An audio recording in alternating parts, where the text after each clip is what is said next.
সবাইকে নমস্কার জানিয়ে নতুন ভিডিও শেয়ার করছি। আজ বানাচ্ছি ঢেকিয়া শাক দিয়ে কাঁঠালের বিচি দিয়ে একটা চচ্চড়ি রেসিপি। সেজন্য মশলা করে নেব রসুন, কালো জিরে আর কাঁচা লঙ্কা বেটে নেব।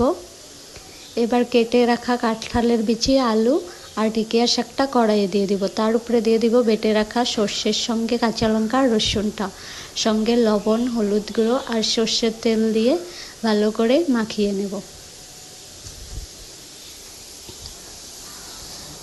মাখানো হয়ে গেছে, এবার কড়াইটা ধরেই বসিয়ে দেব। একটু জল দিয়ে এবার ঢেকে দিয়ে 15 মিনিটের মতো জাল দেব।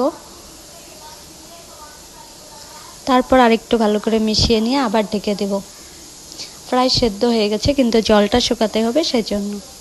তো জলটা দেখো শুকিয়ে গেছে আর কি সুন্দর তেলটাও ছেড়ে দিয়েছে। এবার নামিয়ে নিলেই কিন্তু হয়ে যাবে আজকে সুন্দর ঢেকিয়া শাকের একটা রেসিপি। কেমন লাগলো কমেন্ট করে কিন্তু জানিও।